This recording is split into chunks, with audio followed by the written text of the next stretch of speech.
ایک چوائس آپ کے لیے کہ وہ لگتا ہے بڑا اچھا، اس میں پیسہ ہے، اس میں لگتا ہے کہ یہ چوری کرو، پیسہ بنا لو، بڑی گاڑیاں لے لو، لیکن کیا وہ آپ کی خوشی کا راستہ ہے یا وہ آپ کی تباہی کا راستہ ہے؟ بڑی لیٹ زندگی میں، لیٹ میں کہہ رہا ہوں کہ کرکٹ کے آخری دنوں میں کسی وجہ سے میں پھر اس راستے پہ نکل گیا، اور بڑی لیٹ میں نے اپنی زندگی میں نبی صلی اللہ علیہ وسلم کی زندگی کو اسٹڈی کیا۔ جب میں ان کی زندگی اسٹڈی کی تو میں سب سے پہلے مجھے حیرت کیا ہوئی کہ میں سب سے ماں باپ نے مہنگے اسکول میں مجھے بھیجا، کیوں نہیں مجھے یہ چیزیں اس اسکول میں بتائی گئی؟ سب سے بڑی جو چیز ہے، اور آپ کو میں یقین دلاتا ہوں کہ ابھی تک ہماری 95% بچوں کو یہ پتہ ہی نہیں ہے۔ دیکھیں، دنیا کا جو سب سے بڑا انقلاب آیا تھا نا، وہ آیا تھا 625 اور 636 اور 37 کے بیچ میں۔ یہ کبھی دنیا میں ایسا ہوا نہیں ہے۔ یہ اگر چیز یورپ میں ہوتی، مغرب میں ہوتی، تو اس کے اوپر پتہ نہیں کتنی کتابیں لکھی گئی ہوتی، فلمیں بنی ہوتی، کیا کیا ہوتا۔ میں آپ کو یقین دلاتا ہوں کہ مجھے اگر اتنی لیٹ زندگی میں پتہ چلا تو یہاں اکثریت کو نہیں پتا کہ وہ کیا ہوا تھا۔ وہ ایک بہت بڑا دنیا کی تاریخ کا فینومینا تھا جس کو آپ سمجھ ہی نہیں سکتے کہ 625 میں 313 لوگ ہوتے ہیں جنگ بدر میں، اور 636 میں اور 27 میں 2 سپر پاور 11 اور 12 سال میں گھٹنے ٹیک دیتے ہیں ان کے سامنے۔ یہ کیا ہوا تھا؟ اس کے اوپر کوئی ریسرچ ہوئی، کوئی ہمیں بتایا گیا، کوئی ہمارے بچوں کو پتہ ہے کہ پتہ تو چلے یہ ہوا کیا تھا۔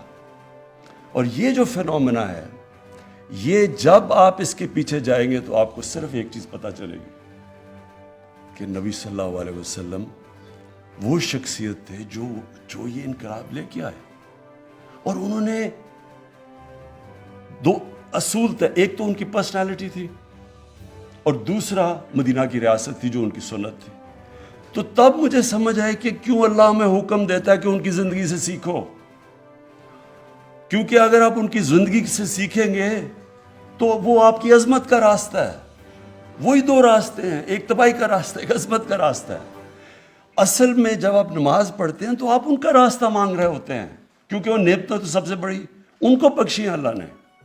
وہ تو اللہ کے محبوب تھے، اللہ کے حبیب تھے۔ وہ ان کی اللہ ہمیں حکم کیوں کر رہا ہے کہ ان کے راستے پہ چلو؟ ہماری بہتری کے لیے۔ اللہ ہمیں اس لیے حکم کر رہا ہے کہ اگر آپ مدینہ کی ریاست کے اصولوں پہ اپنے ملک کو کھڑا کرو گے تو آپ کا ملک اٹھ جائے گا۔ آپ اگر ان کی کیریکٹر کو اپنانے کی کوشش کرو گے آپ اوپر چلے جائیں گے۔ صادق اور امین، آپ کسی گاؤں میں چلے جائیں، پتہ چلا لیں سارا گاؤں بتائے گا جی وہ ہے صادق اور امین، سارا گاؤں اس کے پاس جائے گا مسئلے حل کروانے کے لیے، سارا گاؤں اس کی عزت کرے گا، پیسے سے کوئی تعلق نہیں ہوگا۔ لوگ عزت کرتے ہیں جو بھی ان کی جو کیریکٹر اس کو فالو کرے گا وہ ویسے ہی اٹھتا جائے گا۔ ایماندارات، ہم ربیع الاول بناتے ہیں، ہم خوشیاں مناتے ہیں، ہم پٹاخے، آتش بازی ہو جاتی ہے، لیکن کیا ان کی جو زندگی سے اس کے اوپر ہم عمل کرنے کی کوشش کرتے ہیں یا نہیں کرتے؟ ہم سارا یہ ایسے ہے کہ قرآن شریف آپ نے گھر میں رکھی ہوئی ہے، سارے اس کو بڑے عدد سے اٹھا رہے، پڑھ ہی نہیں رہے کہ اندر لکھا کیا ہوا ہے۔ اسی طرح ان کی زندگی جب ہم ان کے لیے جان دینے کے لیے تیار ہو جاتے ہیں، لیکن ان کے کیریکٹر سے تو سیکھیں، کیا ان کو ہم کیریکٹر کو اپنا رہے ہیں یا نہیں اپنا رہے؟ اللہ کا حکم ہے کہ ان کی سنت پہ چلو۔ تو میں نے جو دیکھا سب سے پہلے کیا چیز کہ یہ فینومینا کیا تھا، میں کوئی اسکالر نہیں ہوں، سب سے بڑی بات رحمت العالمین، سب انسانوں کے لیے رحمت لے کے آئے تھے، رحمت المسلمین نہیں تھے وہ۔ یہ بہت امپورٹنٹ ہے سمجھنے کی آپ کو بات۔ انہوں نے جو ان کی وہ چیزیں کر رہے تھے انسانوں کے لیے کر رہے تھے۔ یہ مجھے بتائیں کہ آج کسی ماڈرن کوئی بڑی ڈیموکریسیز ہیں جی، بڑا وہاں رول آف لا ہے، کبھی آپ یہ تصور کر سکتے ہیں کہ خلیفہ وقت حضرت علی ایک یہودی شہری سے کیس ہار جاتے ہیں عدالت میں، خلیفہ وقت کیس ہار جاتا ہے، ان کا مقام دیکھیں حضرت علی کا کیا، لیکن جج کہتا ہے کہ نہیں آپ کی بیٹی کی گواہی میں قبول نہیں کرتا۔ یہ انسانیت کا نظام تھا، سب انسان برابر تھے، یہودی کو بھی وہی انصاف مل رہا تھا، ایک ملک کے سربراہ سے. تو وہ جو ایک کانسیپٹ تھا رب الانسانوں کو اکٹھا کرنا, انہوں نے لیڈرشپ کا جو پیمانہ دیا کہ انسانوں کو لیڈر اکٹھا کرتا ہے, تقسیم نہیں کرتا نفرتیں پھیلا کے. یہ نہیں کہتا کہ جناب ہندو سب سے عظیم قوم ہے, باقی سارے نیچے ہیں. ان سارے انسانوں کے لیے انہوں نے جو ایک چھوٹے سا, میں اس لیے کیونکہ آج کل بڑا کرنٹ ہے, انہوں نے ایک کہا کہ اس دنیا کے لیے ایسے جیو کہ آپ نے 1000 سال زندہ رہنا. اب اس کے اوپر دیکھیں کہ اگر آپ اس کے اوپر غور کریں تو جو آج دنیا کا سب سے بڑا مسئلہ بنا ہوا ہے کلائمیٹ چینج کا, انسان نے یہ تو نہیں کیا. انسان کی لالچ, اس کی ہوس, ہم نے دنیا سے اتنا ظلم کیا کہ آج ہمارا موسم بدل رہا ہے جس کے پتہ نہیں اب کیا اثرات ہونے والے ہیں. لیکن انہوں نے تقریباً 1500 سال پہلے کہہ دیا تھا کہ دنیا میں اس دنیا کے لیے ایسے رہو. آپ نے 1000 سال, یعنی آنے والی نسلوں کے لیے آپ نے کس طرح کی دنیا چھوڑ کے جانی ہے. اور انہوں نے یہ بھی کہا کہ یہ جو مقابلہ سارا وقت ایک کلیش ہو رہا ہے ہیومن اور مٹیریل کا, انسانیت کا ایک طرف ہے اور ایک طرف جو پیسے کی پوجا کرنے والے لوگ ہیں. دو طرز زندگی. اور وہی کہ انہوں نے بتایا کہ اصل میں نظام وہ ہوتا ہے جس میں انسانیت ہوتی ہے. تعلیم, کہ چائنا بھی جانا پڑے تو علم حاصل کرو. جب سے آپ پیدا ہوئے جب تک قبر میں نہیں جاتے تعلیم حاصل کرو, تعلیم کے پیچھے جاؤ. ایک لوگوں کے اندر تاثر ڈالا کہ کتنا ضروری ہے علم حاصل کرنا. جنگ بدر کے بعد انہوں نے کہا کہ پیسے بھی نہیں تھے, یعنی غریب تھے مسلمان تب, جنگی قیدی کو واپس کر کے پیسے لے سکتے تھے. انہوں نے کہا نہیں, جس کو پڑھا لکھا دے گا وہ آزاد ہے. ترجیح دی, تعلیم کو ترجیح دی پیسے کے اوپر. اور تعلیم مردوں کے لیے نہیں, صرف تعلیم انسانوں کے لیے, خواتین کے لیے, سب کے لیے. یہ بھی بڑی غلط فہمی جو بدقسمتی سے کوئی تنگ نظر لوگ ڈالتے ہیں. تعلیم سب کے لیے, اور تعلیم کی وجہ سے پھر مسلمان, جو ان کی ہدایت تھی اس کی وجہ سے مسلمان بڑھے. اور پھر آپ سارے ٹاپ سائنٹسٹ دیکھ لیں, جتنے بڑے بڑے نام تھے اگلے 500-600 سال تک, وہ ساروں کا بالکل ان کی زندگی اس کے اوپر بھی پورا تجزیہ قرآن کے اوپر بھی تھا, اور پھر وہ سائنٹسٹ بھی تھے. اس کے علاوہ ان کی جو اپنی پرسنالٹی تھی, میں صرف اس کے اندر 3 ٹریٹس, ایک تو صادق اور امین, اور ایک قرآن کی آیت ہے کہ جو لوگ ایمان لے آئے اللہ ان کے خوف دور کر دیتا ہے. انسان کو خوف سے آزاد کر دیا. یہ جو خوف ہے یہ انسان کو غلام رکھتا ہے کہ میرے رزق نہ چلی جائے, مجھے وہ کوئی طاقتور قتل نہ کر دے, مجھے ذلیل نہ کر دے. آزاد کر دیا انسانوں کو.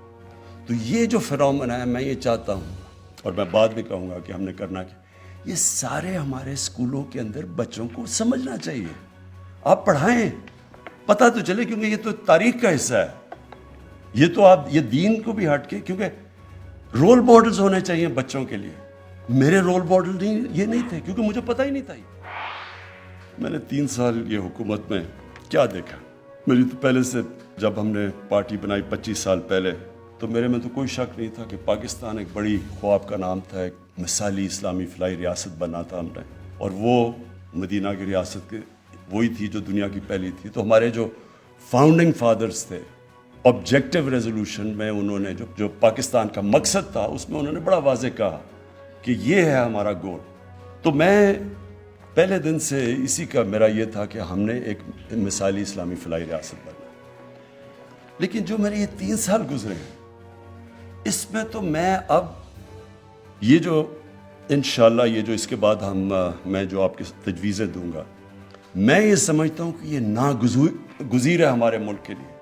اگر ہم نے اپنے ملک کو اٹھانا ہے تو جب تک ہم ان کی سنت کے اوپر چلیں گے نہیں, یہ ملک نہیں اٹھ سکتا. میرا اب یہ ایمان ہے, کیونکہ ہمارے اندر کئی ایسی چیزیں آ گئی ہیں جو یہ روک رہی ہیں ملک کو آگے جانے سے. اور میں خاص طور پہ 2 چیزوں کی ابھی بات کروں گا. سب سے پہلے جی, میں جس طرح جب پہلی دفعہ گیا برطانیہ, 18 سال کا تھا, تو جو مجھے چیز سامنے کیا نظر آئی, ان کی جو اخلاقیات تھی, جو ان کے مورل سٹینڈرڈز تھے, وہ ہمارے سے بہت اوپر تھے. وہاں سچائی کے اوپر بڑا زور تھا. ادھر کی جو ان کے جو لیڈرشپ تھی اس کے اوپر جو اخلاقیت کا معیار تھا وہ عام لوگوں سے بھی زیادہ اوپر تھا. آپ جھوٹ بولتے ہوئے پکڑے جائیں، ریزائن کرنا پڑتا ہے. وہاں ایک پرائم منسٹر نے ریزائن کیا، جھوٹ بولتے ہوئے پکڑا گیا. ان کی جو پارلیمنٹ کے اندر جس طرح کے ان کے لوگ تھے، ان کی سٹینڈرڈ جو ان کی اخلاقیات تھی وہ عام شہریوں سے انہوں نے زیادہ اوپر رکھی ہوئی تھی. اور ان کی عدالتوں میں یہ تھا کہ جب ہٹلر نے حملہ کیا برطانیہ کے اوپر اور تباہی ہو رہی تھی وہاں، تو لوگ ڈر کے گئے کہ جی ہم، ونسٹن چرچل ان کا پرائم منسٹر، اس نے کہا ہم بچ جائیں گے. تو چرچل نے آگے سے کہا کہ آگے جواب بجائے دینے کہ ہم بچیں، اس نے کیا ہماری عدالتیں انصاف دے رہی ہیں؟ انہوں نے کہا ہاں جی دے رہی ہیں. کہتا کوئی ہمیں تباہ نہیں کر سکتا. یعنی وہاں کا جو انصاف کا نظام، اور میں نے پھر اپنا جو ہمارا تھا، زمین آسمان کا فرق تھا. ادھر کبھی آپ الیکشن کے اندر، آپ کا الیکشن ہوتا ہے، کبھی میں نے نہیں سنا کہ فراڈ ہوا جی، وہ ہارا، وہ کہے جی الیکشن کے اندر دھاندلی ہوئی. وہاں بھی الیکشن ہوتے ہیں، وہاں جو جیتا ہے. تو جو ان کی مورل سٹینڈرڈز تھیں وہ ہمارے سے بہت اوپر تھی. ان کا جو انسانیت کا نظام تھا وہ ویلفیئر اسٹیٹ تھی، فلاحی ریاست تھی، ہماری نہیں تھی. انصاف بھی بہتر، انسانیت بھی زیادہ. تو جب ایک مسلمان بہت بڑا ایک عالم تھا محمد عبدو، کوئی 100 سال پہلے جب وہ پہلی دفعہ گیا یورپ، تو اس نے یہی کہا، اس نے کہا کہ یہاں مجھے یورپ میں مسلمان تو نہیں نظر آئے لیکن بڑا اسلام نظر آیا. اور مصر جب واپس گیا کہتا ہے یہ مسلمان تو بہت ہے، اسلام نہیں ہے. میں نے بھی یہی دیکھا کہ وہاں کا جو چیزیں ہمیں کہا جاتا تھا، جو ہمیں بتائی جاتی تھی، وہ تو بالکل وہاں پاکستان میں نہیں، ہمیں وہاں نظر آئی ہیں. تو ایک جو مورل، ایک کوئی بھی معاشرہ یہ ذہن میں ڈال لیں، جس کے اندر اخلاقیات جس کی گر جائے وہ معاشرہ اوپر نہیں اٹھ سکتا. آپ جو مرضی کر لیں، دنیا کی تاریخ اٹھا لیں، یہ جو ہوتی ہے رائز اینڈ فال، یہ دنیا کے جو بڑے بڑے امپائر، ان کا عروج ہوتا ہے پھر وہ نیچے گرتے ہیں. آپ ان کی تجزیہ کر لیں کہ جب وہ نیچے گرتے ہیں پہلے ان کی اخلاقیات ختم ہوتی ہے اور پھر ان کی معاشی طور پہ تباہی آتی ہے. دیکھیں، جس معاشرے کے اندر جب تک لوگوں کو، اب کرپشن ہے، کرپشن کا ہے مطلب کیا ہے؟ عوام کا پیسہ چوری کرنا، اقتدار میں آ کے پیسہ چوری کرنا. جب تک معاشرے کو اس چیز کے اوپر ایک غصہ نہیں آئے گا، جب معاشرہ ہی نہیں اس کے اوپر آبجیکٹ کرے گا تو یہ رکے گا کیسے؟ انگلینڈ کے اندر اگر کسی کے اوپر ایک دفعہ الزام لگ جائے کہ اس نے پبلک کا پیسہ چوری کیا، کسی پبلک فورم کے اندر وہ آ کے دکھا دے، کہیں پارلیمنٹ میں جا کے تقریر کر کے دکھا دے، جب تک وہ اپنے آپ کو کلیئر نہیں کرتا. ہمارا ایک چلا گیا تھا سیاستدان، وہ ہارڈ ٹاک کے اوپر، اور اس نے جو اس کے ساتھ کیا ہے وہ اس لیے کیا کہ وہ وہاں وہ ٹالریٹ نہیں کرتے. ان کا وہ ایک معاشرہ کرپشن کو فائٹ کرتا ہے. سنگاپور کے اندر جب لی کوان یو نے ایک ان کی کرپشن کے کیمپین کی اور ان کی اخلاقیات اٹھائی، تو جب ایک منسٹر کرپشن میں پکڑا گیا اس نے خودکشی کر لی.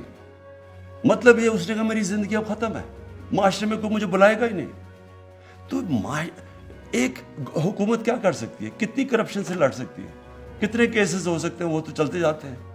لیکن معاشرہ لڑتا ہے کیونکہ معاشرے کا پیسہ چوری ہوتا ہے.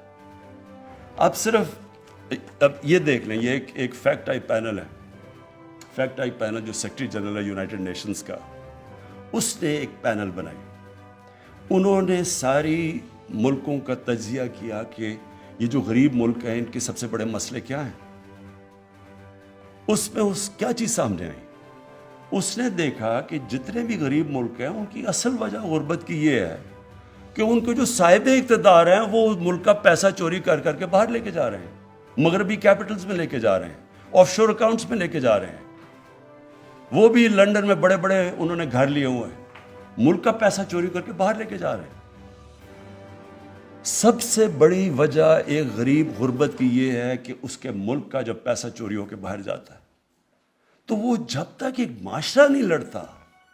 اب آپ یہ ایک آدمی پیسہ چوری کر کے بھاگ کے لندن بیٹھا ہے, وہ تقریریں کر رہا ہے اور اس کے لوگ ان کے اوپر پھول پھینک رہے ہیں, تو پھر چوری میں کیا بری چیز ہے؟ جب اب معاشرہ ہی نہیں اس سے لڑے گا تو گورنمنٹ کتنے کرپٹ لوگ پکڑ سکتی ہے؟ آپ جو اور اوپر سے آپ جب دیکھتے ہیں کہ جی بڑے بڑے لوگوں نے اربوں چوری کیا ہوا ہے, تو تھانے دار کو آپ کہہ رہے ہیں یا پٹواری کو کہہ رہے ہیں یا کسی ان کو کہہ رہے ہیں یا آپ سیدھے ہو جائیں, باقی وہ اوپر وہ خاص. ایسے بھی کبھی معاشرہ آگے نہیں بڑھ سکتا. کوئی بھی دنیا میں مجھے معاشرہ بتا دے جس کے اندر کرپشن ہو اور وہ ترقی کر گیا ہو. چائنا آپ کے سامنے ہے.